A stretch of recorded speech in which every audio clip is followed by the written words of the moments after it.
ao canal Bytes Bíblicos. E como você já sabe, é só aqui no canal Bytes Bíblicos que você tem o curso Liturgia da Palavra para você entender de vez as leituras da missa. Hoje nós vamos estudar as leituras da solenidade da Assunção. Mas antes, faça uma coisa que para você não custa nada e para nós vale muito. Deixe o seu like, inscreva-se no canal, ative o sininho para receber notificações. Como você também já sabe, o nosso encontro de hoje é um recorte do curso que nós temos toda terça-feira à noite.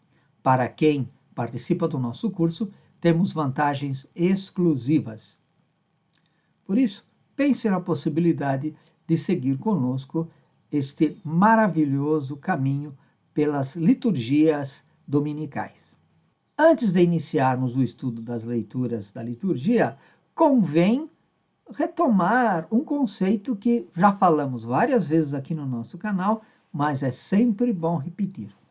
Qual a diferença entre ascensão e assunção? Você se recorda? Vamos ver. A definição popular ou a distinção popular é essa, né? A ascensão é de Jesus porque Jesus subiu com as próprias forças, e a assunção é a de Maria porque Maria subiu com a força de Jesus ou com a força de Deus Pai. Está errado? Não, não está errado, mas é incompleta e pode ser até enganadora. Então, vamos tentar esclarecer rapidamente, de maneira bastante sumária, a distinção de uma coisa para outra. E, para isso, nós temos que considerar os verbos. Ascensão vem do verbo ascender, com SC, que significa subir. Então, Jesus ascendeu, ou, numa primeira formulação, na formulação mais antiga do texto bíblico, foi ascendido, foi subido. Quer dizer, Jesus voltou para o lugar de onde ele tinha saído. Quer dizer, Jesus voltou para o lugar que já era dele. Diferente do caso de Maria, que é a assunção, porque vem do verbo assumir. Então, Maria foi assumida. Ela foi autorizada a entrar num lugar que não era o dela. Então, Jesus voltou para o seu lugar, ele ascendeu.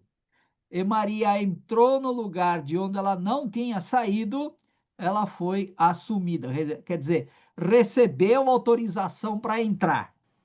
Também a solenidade da Assunção tem leituras próprias para a vigília e para a celebração do dia.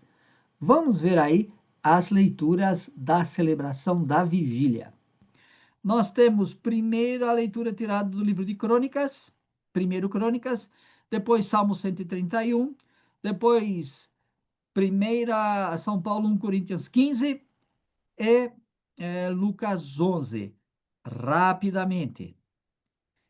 Então, as leituras da missa da vigília. O primeiro livro de Crônicas narra a entrada da Arca da Aliança em Jerusalém. Davi que faz uma baita festa e vai pulando, cantando na frente da arca.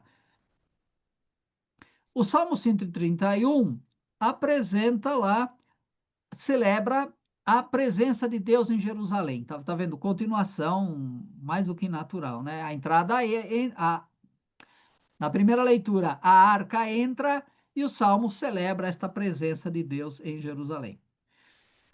Segunda leitura, primeira carta aos Coríntios, a vitória de Jesus Cristo sobre a morte.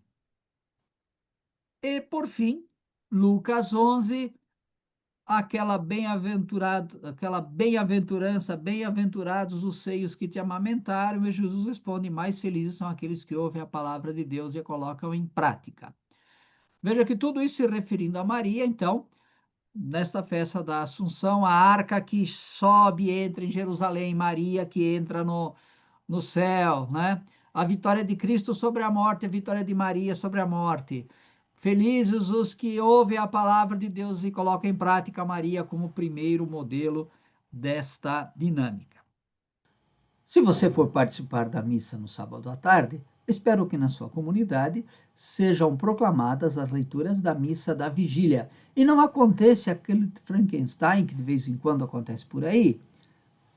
Orações da missa da vigília, mas as leituras da missa do dia. Aliás, vamos ver então as leituras da missa do dia. A primeira leitura é a famosa visão da mulher que enfrenta o dragão lá no livro do Apocalipse. Vamos responder esta leitura com o Salmo 44 ou 45. A segunda leitura é mais um trecho da primeira carta aos Coríntios, lá o querigma da ressurreição, no capítulo 15, mas iniciamos com a visitação de Maria no capítulo 1 do Evangelho de Lucas.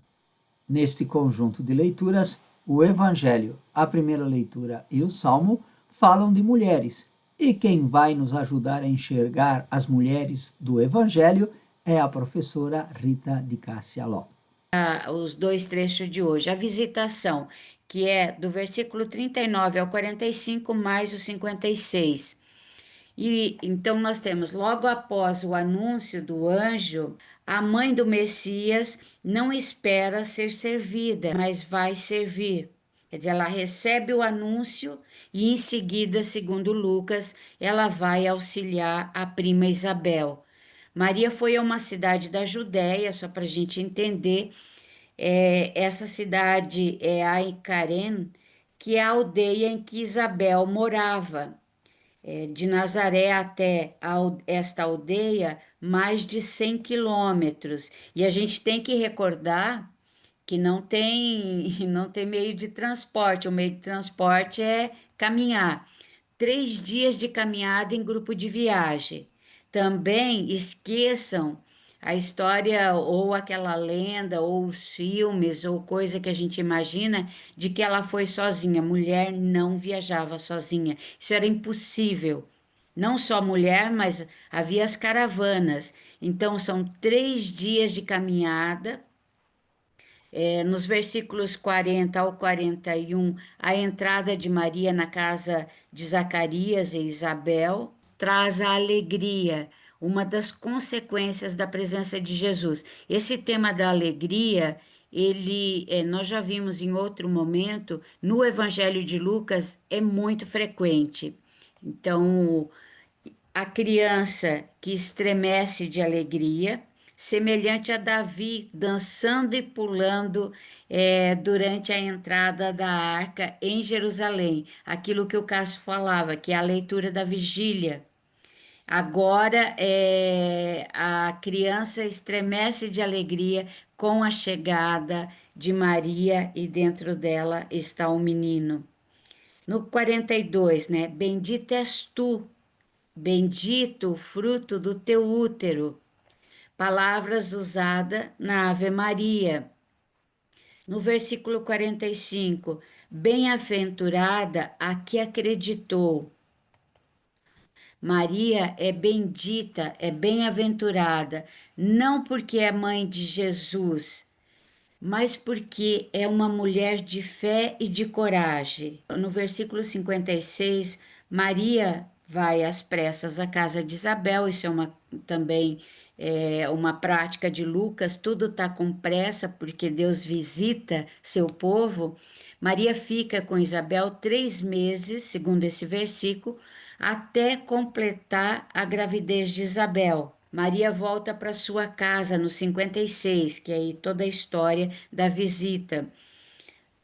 Ela já está com 3 ou começando o 4 mês de gravidez. Lembrando que esses caminhos são trilhas pelas montanhas, é difícil, e aí toda a dificuldade que uma mulher no terceiro, com o início do 4 mês, passa com a gravidez. Maria caminha, segundo Lucas, mais 100 quilômetros para voltar para sua casa. Né? Viagem nada fácil para uma mulher grávida de 3 ou 4 meses. O Cântico de Maria, que aí nós temos o bloco do 46 ao 55. Por que Magnificat? Porque o que significa isso? A minha alma engrandece, em latim, magnífica.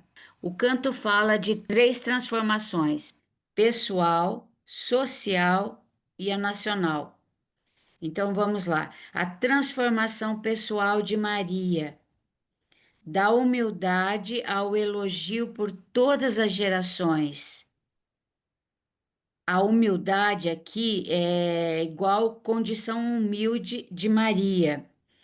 Não é pobreza, não é humilhação, não é ingenuidade, né?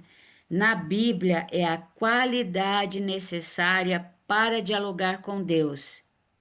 Então, não é aquela situação que muitos imaginam. Ai, eu não preciso de nada, eu não mereço nada, e acha que isso torna grande, que essa foi humilhação. Não, é a qualidade necessária para dialogar com Deus, que é capaz de ouvir, ter sensibilidade. Deus não se manifesta aos arrogantes. Nos versículos 49 até os 50, a identidade de Deus, a misericórdia é para aqueles que o temem. Mais de uma vez o Cássio falou sobre a questão do temor no Antigo Testamento. Os versículos 51 a 53, transformação social. Dispersou os arrogantes, expulsou os poderosos, esvaziou os ricos, né? Elevou os humildes, saciou os famintos. Transformação nacional. Israel, né, nesse período, a província da Judéia está sob o império, sob o domínio de Roma, sujeito à Pax Romana, que nós falamos aqui também muitas vezes, e ao pagamento de tributos, com um rei Pilego, safado, que deve obediência a César Augusto, que se curva diante e faz tudo para se manter no poder, mesmo à custa do sacrifício de um povo. Que Deus se recorde das promessas a Abraão, como diz o cântico, e socorra Israel, liberte Israel de Roma. Este é o pano de fundo histórico, social, político do Magnificat, né? Então, não é uma oração alienada, é uma oração no estilo profético. A leitura numa linha de espiritualidade pessoal não é errada, mas é incompleta. Deixe aí no seu comentário se você já tinha percebido a riqueza deste trecho do Evangelho. E preste atenção agora na mulher que aparece na primeira leitura tirada do livro do Apocalipse. O versículo 19a, capítulo 11, versículo 19, é a introdução. O céu se abriu e o vidente, como já falamos, tem uma visão. E aí aparecem dois sinais. O primeiro sinal é a mulher, né? Uma mulher que se veste de sol, né? Com a lua debaixo dos pés, coroada de estrelas. Quer dizer, a mulher tem uma roupa esplendorosa. E tudo isso para dizer que a mulher pertence à esfera divina. A beleza, o poder desta mulher vem de Deus. O versículo 2, que foi omitido, fala que esta mulher está com as dores do parto e que o filho que vai nascer dela também vem do alto.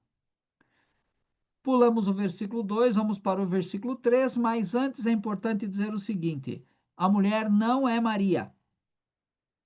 Como eu falei, nós católicos fazemos uma releitura mariana, mas o livro do Apocalipse não está falando de Maria.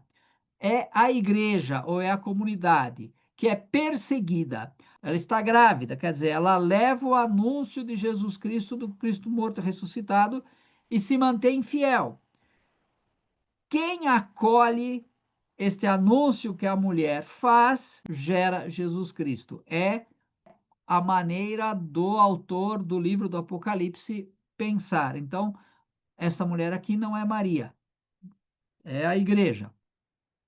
Os versículos 3 e 4 falam de um segundo sinal, um dragão.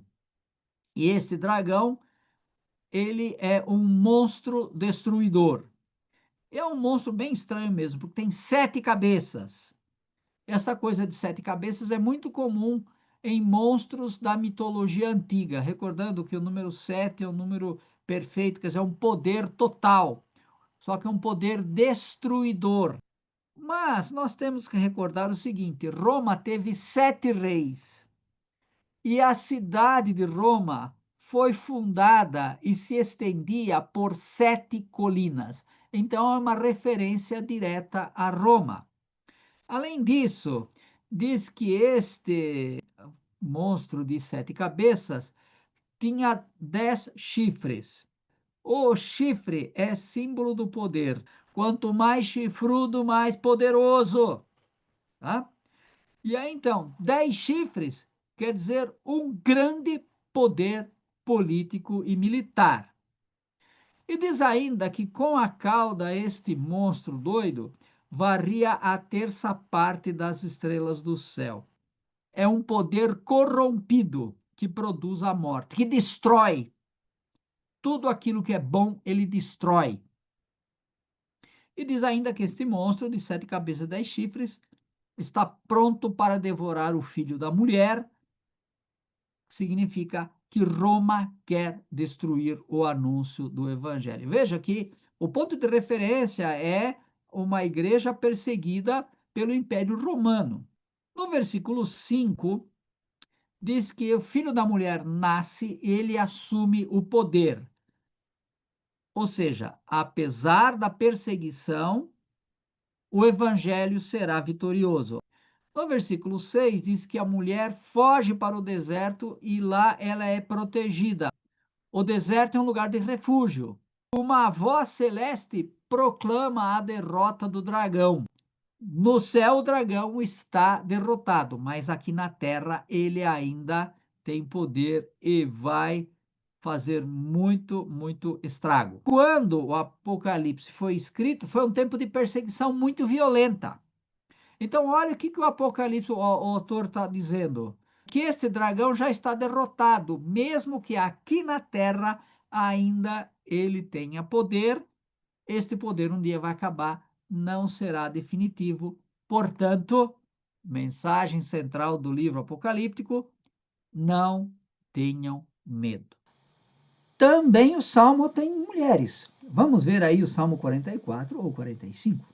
Vamos pensar neste Salmo em si mesmo, sem a aplicação a Maria que fazemos particularmente nesta liturgia. Ele é um salmo chamado Salmo Régio, que fala do rei, e este salmo aí, aparentemente, foi composto para as núpcias do rei. Então o rei vai se casar, tá? É o rei humano. Esse salmo mostra como era um pouco toda essa celebração, como era um casamento, principalmente o casamento régio, no mundo antigo. Vamos ver os versículos da liturgia. Então, à vossa direita está a rainha com veste esplendente de ouro de Ofir. Que rainha que é essa? Quem que senta à direita do rei? A rainha mãe. Aí fala assim: as filhas dos reis vêm ao encontro do rei. Quem são estas filhas dos reis? Pode ser que esteja falando de um desfile de candidatas à esposa. Ou são as mulheres do harém que vêm acolher a nova esposa. E aí, então, o versículo 10 fala da rainha mãe que está sentado à direita do filho, fala do luxo dela, veste esplendente, quer dizer, ela está com a roupa para os eventos oficiais, vestida com ouro de Ofir. Ofir era uma região famosa por um ouro puríssimo de alta qualidade. Por fim, a segunda leitura, que não fala de mulheres, mas fala da ressurreição dos mortos, o que está muito ligado com a liturgia de hoje. No versículo 20, ele coloca Cristo, primícia dos que morreram. Cristo, o primeiro a ressuscitar. No 20 ao 23, contraposição Adão e Cristo. Então, aqui nós temos Adão, o primeiro de muitos viventes. Por sua desobediência, trouxe a morte. Cristo, o primeiro de muitos mortos a ressuscitar, trouxe a vida e começa uma humanidade nova. Então, o contraste entre Adão e Cristo. Cristo, no versículo 24, entregará todo o poder ao Pai. O Cristo Messias conclui sua atuação na história, mas isso só depois de derrotar o último inimigo. Os versículos 25 a 27, o último inimigo a ser derrotado. A morte, o primeiro mal no mundo, o último a ser derrotado. É o fim de um ciclo. Com a derrota da morte, a vitória de Cristo será total. A derrota da morte pessoal de Cristo já aconteceu. Agora é necessário derrotar a morte de todas as pessoas. O versículo 28 foi omitido na liturgia de hoje, né, que o filho vai se submeter a Deus. Então, o filho não é Deus? Os testemunhos de Jeová adoram usar esse texto para provar que Jesus não é filho de Deus. Só que a doutrina da Trindade, que coloca o Pai, o Filho e o Espírito Santo, foi formulada muito tempo depois de Paulo. Paulo não está discutindo a Trindade, e sim a fé na ressurreição dos mortos. No máximo, o texto prova que não havia uma reflexão amadurecida sobre a Trindade. E agora que estudamos as leituras separadamente, vamos estudar como elas estão entrelaçadas para esta solenidade da Assunção. Como vimos, são textos totalmente independentes um do outro, não foram escritos pensando um no outro, mas estão ligados por tabela pelo que nós estamos celebrando. E mais do que isso, estão ligados por uma interpretação mariana que funde imagens e personagens. Então, a interpretação mariana não vai prestar muita atenção se historicamente é comprovado, não vai prestar muita atenção nas contradições. Em Maria, em Jesus, na Assunção, tudo se resolve. E aí, então, nós temos o quê? O Evangelho, a primeira leitura, falam de uma mulher bendita e protegida por Deus. O Evangelho lá na boca de Isabel tem: bendito é o fruto do teu ventre, bendita és tu que acreditaste, bendito é o fruto do teu ventre. E a primeira leitura lá do livro do Apocalipse fala de uma mulher que dá à luz um filho poderoso. A primeira leitura e o Salmo mostram o esplendor e a vitória de três mulheres, como nós já vimos. A primeira leitura, a mulher no céu, vestida de sol, coroada de estrelas. E o Salmo, duas mulheres, a rainha mãe, com ouro esplendente de ouro de Ofir, e a nova esposa, preparada, linda, maravilhosa para as núpcias. A segunda leitura e a primeira leitura mostram alguém exaltado que tem alguma coisa debaixo dos pés. A segunda leitura fala de Cristo ressuscitado, que tem tudo debaixo de seus pés. E a primeira leitura fala da mulher que tem a lua debaixo de seus pés. E sem falar que, como já dissemos, a segunda leitura fala da vitória de Jesus Cristo sobre a morte, e por isso tem todo sentido falar também, usar essa leitura na solenidade da Assunção, na qual celebramos a vitória de Maria sobre a morte. E concluindo o nosso encontro de hoje, nossas sugestões para uma homilia, para uma catequese da solenidade da Assunção de Maria. E neste ano Ano Santo, de novo, vamos pegar aí um gancho, Maria, peregrina da esperança, e uma mulher que nós somos convidados a imitar. Então, o Evangelho. Maria é modelo de solidariedade para com os necessitados, tanto em atitudes, na visitação à sua prima Isabel, como na intercessão que tem lá no Magnífica. Então, veja, Maria poderia ter ficado em casa e dito assim: bom, agora que eu vou ser a mãe do Messias, vocês venham me servir. Ao contrário, ela que se coloca a serviço, modelo de solidariedade. Primeira leitura e Salmo apresentam um retrato de uma comunidade. Então, a nossa comunidade é convidada a gerar Jesus Cristo, que na linguagem apocalíptica quer dizer evangelizar, mesmo em meio a crises. Aliás, o Salmo ali nos mostra que nossa comunidade também é chamada a ser a noiva de Jesus, né? E aqui uma coisa importante: a beleza da nossa comunidade está na sua fidelidade ao Evangelho. Aí que o rei se encante pela tua beleza, que se encante pela fidelidade da nossa comunidade ao Evangelho. E por fim, a segunda leitura, em Maria realizou-se o que desejamos, o que cada um de nós deseja pessoalmente. Com Cristo, Maria venceu o sofrimento e a morte. Resumindo, e aqui então vem a coisa mais importante, aquilo que nós já dissemos mais de uma vez. Mais importante do que ter fé em Maria é ter a fé de Maria. Mais importante do que acreditar em Maria é acreditar da maneira como ela acreditou.